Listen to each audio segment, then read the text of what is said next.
All right, this video is for production working in CRM. So basically what I'm going to do is give you an overview of the CRM system as well as focus more on selecting products as well as completing the product the digital booking form aspects and how that will all work as it relates to you in production. So if you're watching this video, you should have a login for CRM. The URL is metroland.my.salesforce.com. This is the unique Metroland version of Salesforce. You'll know you're at the right place if you see this logo. We do not want to log in here. We actually want to scroll down and click on the SSO production button, and it will prompt you to log in with your Torstar credentials. I've already logged in once today, so it's not prompting me to do that. But once you log in with your Torstar credentials, you should come in and see a page like this. This is the home page. It will have some basic information for you. I'm just going to call out some things that are first and foremost important.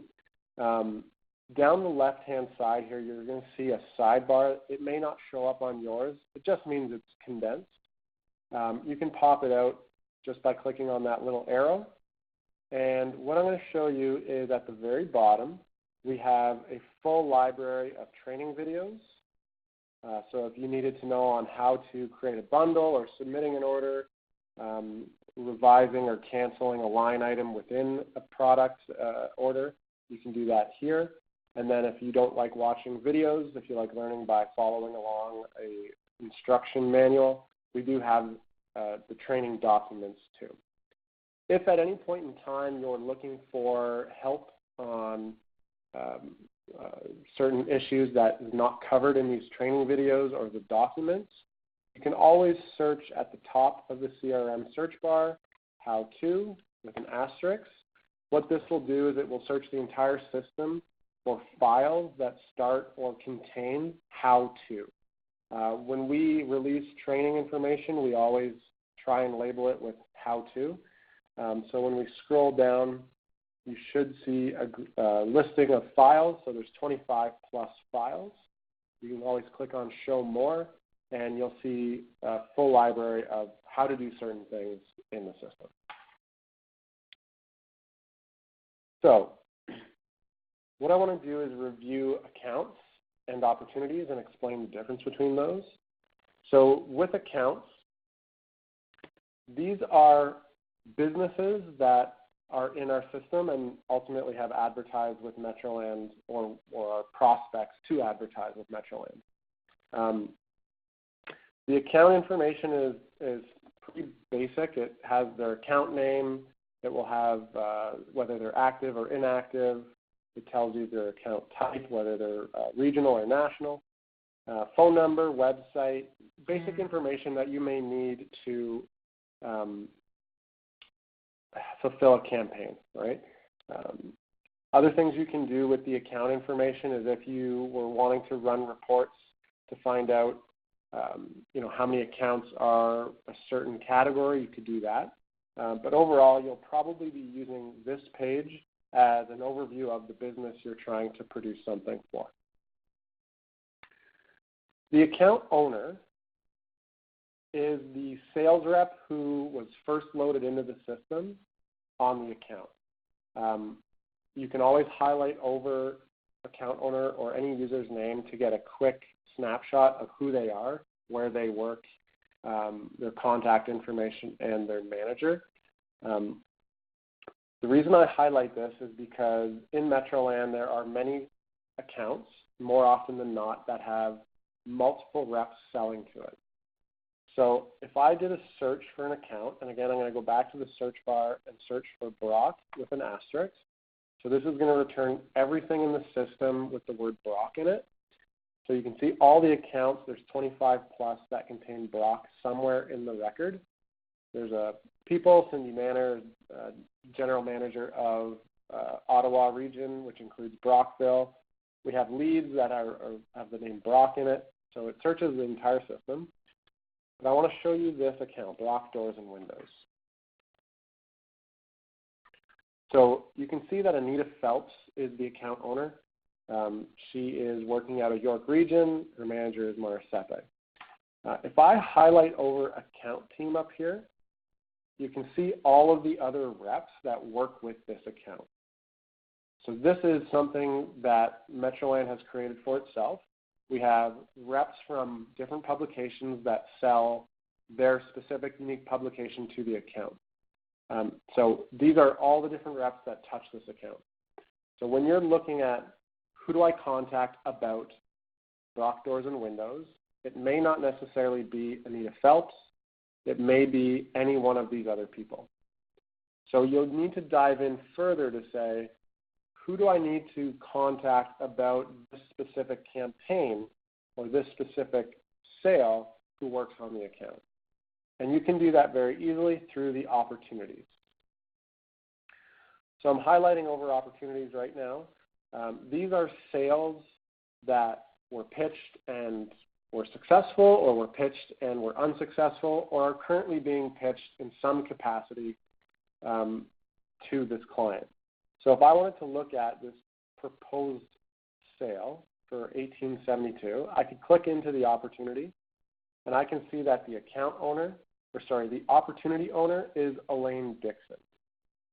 So this would be the person that you'd want to contact about this specific sale related to this account. Going back to the actual account again, sales reps can only see their own opportunities. So if if Donna Power opened up a opportunity for Brock Doors and Windows, only Donna Power would be able to see the details of that opportunity, which is the sale. No one else on this account team would be able to see the opportunity or even know that the opportunity was created. And this is going back to, we have multiple reps selling their specific publication, and ultimately we compete with ourselves, and hopefully this is something that changes in the future, because CRM is customer relationship management, and having 9 touch points, if I'm the customer, having 9 touch points is really not the best customer service we can give them. But that's what it is today, not to say it's going to be that way in the future. So just so you know, as production, you'll have full visibility into every opportunity, but sales reps won't. So if you had, let's say, Jose calling in asking about a sale or a pitch with this account, you would really need to make sure you're selecting the opportunity that's related to Jose and not a different rep. So going back into the sale, which is the opportunity for Elaine Dixon, this is the opportunity page. So it's related to the account, which is Brock Doors and Windows. And we're now on the opportunity. You can tell because it's labeled in a few different places. The Opportunities tab is highlighted at the top.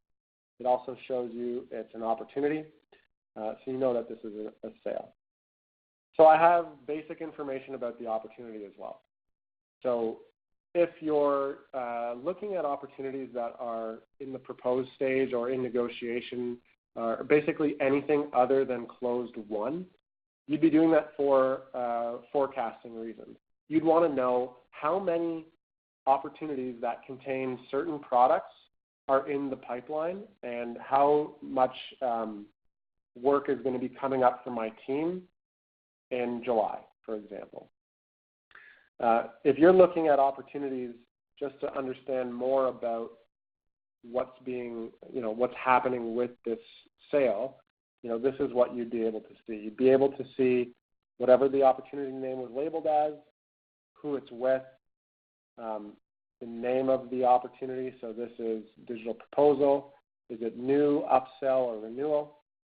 You know the close date. So this is when the sales rep believes the client will say yes or no to the sale. So this one is inputted for December 1st.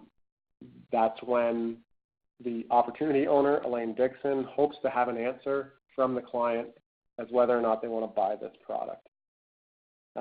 You can see it's in the proposal stage, which means something has been pitched. We have other stages that correspond with sales pipeline. So really quickly, the identify stage would basically be a call list, people that they want to approach. Qualify would be people they're about to have meetings with. Propose is very straightforward. They've received a proposal or are about to receive a proposal. In negotiation is exactly what it sounds like. Verbal agreement, client has given a verbal yes. Closed won, it's done deal, it's happened, it's been submitted. And closed lost is it never happened, they said no. So that's just a very quick overview of what's on the opportunity page. We have other things like what does it include, a needs analysis section. So you can always go in and look at these things if it helps you produce the product that is sold. I'm going to show you now an opportunity from the very beginning. And I'm going to enter some products, and I'll show you how products get entered and how production records get created, and basically how the digital booking form works. So here's my account, Jackie's Gluten-Free Bakery. I'm actually going to open up an opportunity. And I have a bunch of fields. This is what the sales rep would do. I have a bunch of fields that I have to fill out in order to save the record.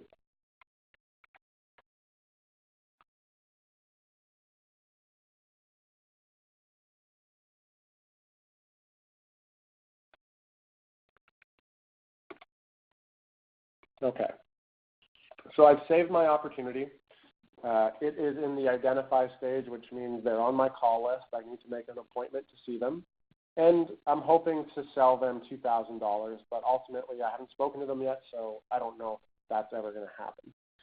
I call the client, and we've spoken, and they agree to meet with me. So I can then push this stage to qualify and save it.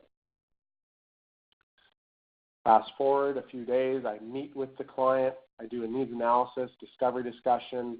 We find out a little bit more about how their year has been, what they're looking to accomplish moving into 2018, and I fill out the needs analysis to document exactly what we talked about so that when I go back and reference this, I know that this is what we talked about. I'm going to pitch them this because of these reasons. So they've agreed, the client has agreed to receive a proposal, and I need to put that together. I cannot push this to propose if I don't have products entered into the system. So basically how this works and how it differs from MPE is that in MPE, we were only asking for sales that happened, and you never actually had to submit the order until it was a sale, a affirmed closed won sale. In CRM, we're asking for reps to build out their proposal at the qualify stage so that when they pitch it, we know from an organizational standpoint what's being pitched to who and how successful are we with those pitches for those specific products and those specific clients. It allows us to be a lot smarter in making strategic decisions and making our products better. So in order to add products, I go into the product selector. And this is the point now that is going to be trained to our sales reps starting in 2018. So every single product that Metroland has to offer is in this product selector. We're going to focus on digital, and we're just going to focus on a couple products. But if I wanted to search for impressions, I can search for impressions, and it gives me my three options: impressions off network, impressions owned and operated, and impressions takeover. To give you an idea of what digital looks like as a whole, I'm going to search digital and just get out of the corporate section. We have Digital Home Finder, which is all Home Finder products, Metroland Digital Solutions, which is outreach products, Digital Content Marketing, which is our content, obviously, email marketing, Goldbook.ca, which is what's fulfilled at the 44 FRID with that team. So this would be your responsive websites, profiles, those types of things. We have all of our impressions, Save.ca, travel alerts, and wheels. So in order to select some products, I actually have to scroll right. So for this pitch, I'm going to pitch them one of the outreach products and some impressions off network. So you can see there now there's one for here and one for impressions off network. And I'm going to go and configure these products further to drill down. So this is their summary page. If I hit the gear, it allows me to actually start building out exactly what it is I'm pitching. So I'm going to look here at pitching search engine optimization. So I'm going to click on that as the option. I have a flat rate. A lot of these that are pre-selected and the only other option is none is for MPE purposes, and it's really just keep it as it is as a default. I'm not pitching custom website or email hosting, no landing page or PPC, and I want to pitch SEO. So I select yes to SEO, and it asks me what my bundle type is, and it's going to be starter.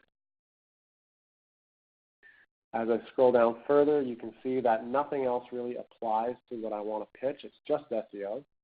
And I need to pick a start and end date.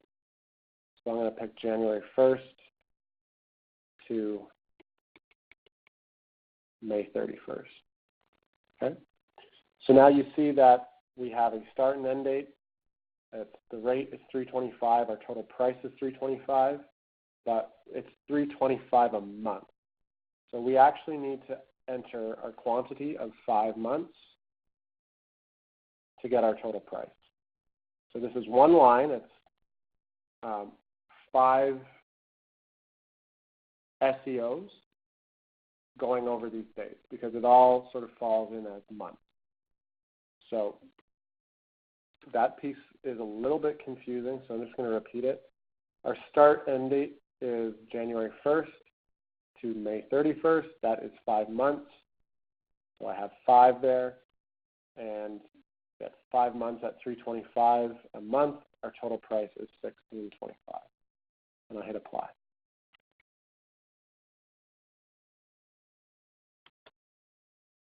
So now I have my summary of this product, and I can move on to my impressions off network.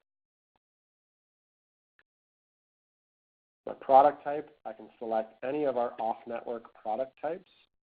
So if it is geofencing, I can do that. It defaults to the ad sizes available. If it's Home Finder's Spotlight program, I can select my different ad size options. This would be something, I mean, if they only selected leaderboard, you know what, the product may be that you have to have all 4. That's fine. This is really just more of a thing for the reps that they just have to do to select ad size. But obviously from a fulfillment standpoint, if you know Spotlight, they have to have all 4 ad sizes, then that's what you fulfill. I'm going to select my impression tier. So impression tier is how many impressions you're selling, and that dictates the price. So if it's 300,000 and up, the price is going to be $10 CPM, and if it's under 300,000, it's going to be $15. My option is going to be if it's part of real estate or home and garden, just the rep would put that in. And again, everything else is pre-selected, so I'm good. And then I enter my start and end date. And this one is actually going to start in March. And it's going to run for about a month.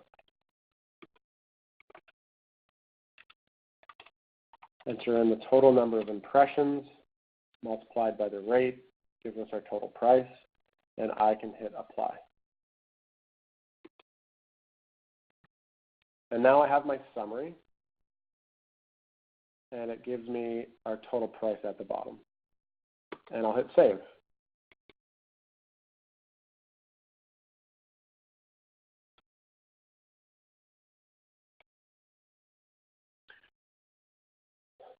So now that I've actually entered products, I can push this to the propose stage and save it.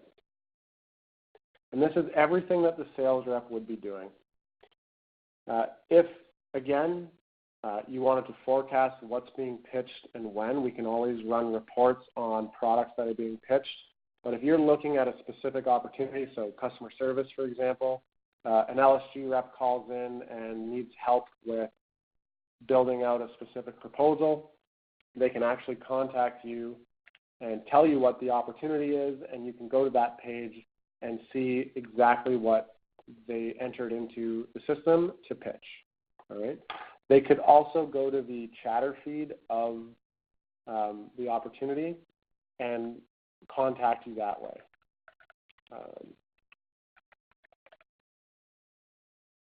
And then you would be notified that someone has asked you something, and you would get that notification by email. There'd be a link to this page, so you could see all the details that are attached to whatever their inquiry was about. We'll cover chatter again in a bit more detail another time, but right now I want to focus on this piece. So I'm the sales rep. I've built my proposal. I've gone out. I've pitched it to the client, and they've said, yep, let's do it. Looks good, which is great.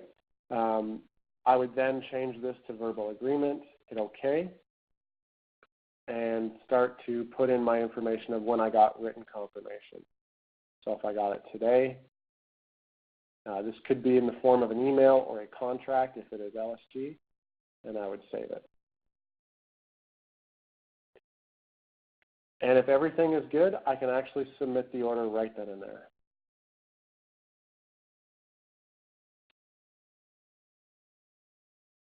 When I go to submit the order, it will basically do a few things. It will push automatically to MPE and book it. It will also generate a few notifications that will go to email.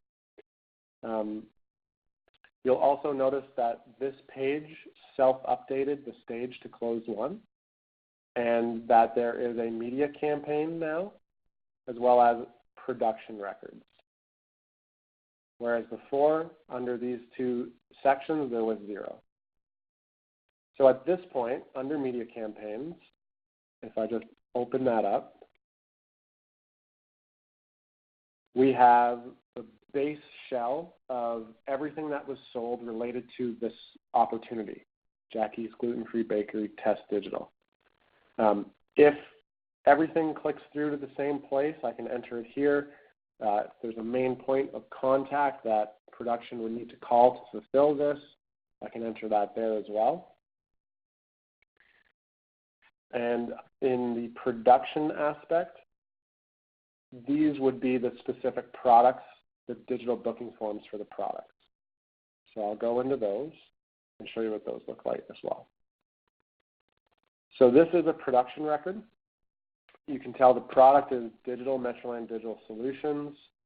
As I scroll down further, you'll get some more details to what it is. So we have our, it's 5, so it's over 5 months, giving our rate and price. We have a start date and end date. And unlike the digital booking form, when you go in and you have a drop-down of products that you have to select, this will actually have it all on one page. So I know that I'm selling Metroland Digital Solutions. So I'm going to scroll down to the section that is Digital Solutions and pop open both. And what we're really looking to do is fill out all the information necessary to get this to send the production notification. All right. I'll show you with the impressions one as well. So this is Home Finder Spotlight. It's CPM. It's in the impressions off network. We have our start and end date. We have our total impressions, our rate. And if we scroll down, we have impressions open already. And we have our remaining fields. So these are all the fields that need to be filled out in order for the production record to be completed and sent to production. So we would need to fill out the client URL, creative type, radius, behavior subsegment, targeting address, and production notes. So if we go back to our media campaign, a lot of that is here. So basic information, we would put in the client name and details.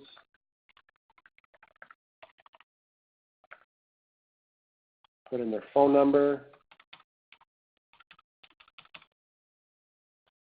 We know that the URL for the client is whatever, test.com. And the click-through URL is going to be the same thing.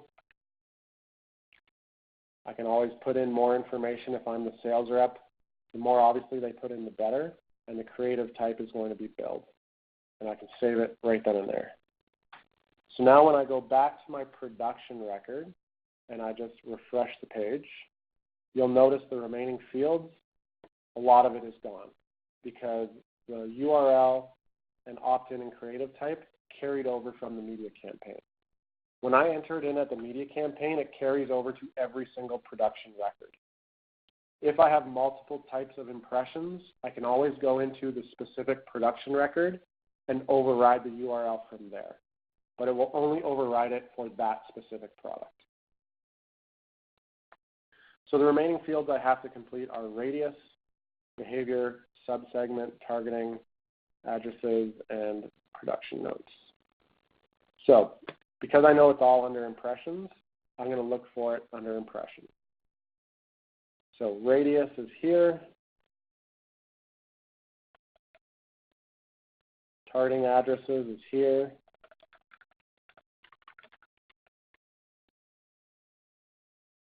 Behavior subsegment is here.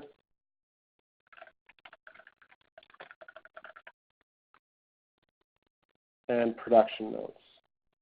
Production notes is one of those fields that is required on every single digital product. And they can enter anything they want. It's a free-form box.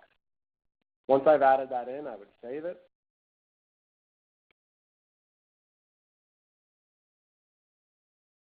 And everything, if everything is okay from the digital booking form standpoint, I should have no more fields remaining, which is the indicator that this was done properly, and a notification would be sent to production to enter the order in CFS, and you would start your normal production process. So we've already mapped out all the different products and what's required from a booking form perspective. Really, the only thing that CRM is going to do for you is replace where you get the orders from. Everything ties back to the media campaign and the opportunity and the account, so you can always have access to all of that information if you need it to fulfill the campaign. And other things that you can do with this is we have reports that we're going to have set up for you.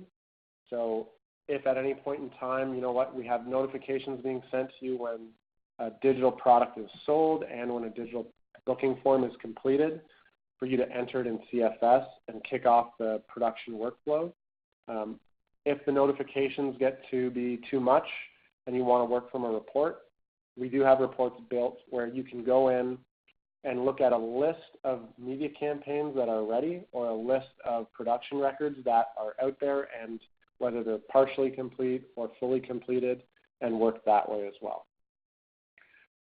Obviously, you guys know where I sit at the office. You can always talk to me. We're launching with the Guelph team on the 27th of November, 2017. So I'll be sitting there for the most part, but my priority is to manage that launch and then manage each subsequent launch starting in January. We want to limit the total amount of time that you guys are working in multiple systems. So we're really ramping up quick once the new year hits. But for this launch in January, it's just the Guelph team. So the number of orders that are going to come in through CRM will probably be limited. But those that do come in, we want to make sure we manage that process properly. And it's really the time to look at it and say, we need this or we need that, or what can we do to make this better, more efficient for you guys? So we can do that for you during that process as well. So that's how production is going to work. I know for digital ads as well as contracts, this is how you're going to receive your orders and what you're going to be looking at in order to enter them into CFS. You may not find everything you need on the production records, so I encourage you to go into the media campaign and check out more information there. Or if it's not there, you can always go to the opportunity and find the information there. And the last place you'd want to go is the actual account, which is all rolling up into it. From customer services perspective, we've set up a chatter group that Avails will be managing. It's called Groups Help Me Digital. So sales reps would go in and anything they have or need help with in terms of digital, they would mention Help Me Digital, and they'd be notified. So if it is something that you can help with, I encourage you to join the group and set your notifications to email me every time a post is happening. A lot of it would probably be coming from reps on opportunities. So again, I'm a sales rep and I have an opportunity. I don't know what to pitch. I want something digital. I'd probably mention it here at Help Me Digital. What should I pitch this client? And then someone on the Avails team would get that notification and answer it, or push it to the proper person to answer the question for you. If it is to do with production, what we can do is either you can rely on the Avails team to send it to you specifically, so they would get the notification and then they would just simply reply by saying at your name directly, or and say, oh, can you please out? Obviously, you may want to put in some processes with Avails to say, only @mention our customer service team members to help out on figuring out where we are at with production. Or if you'd like, you can always be set up to receive notifications whenever the Help Me Digital is mentioned, and you can manage it that way too. So we can talk about that at another time as well.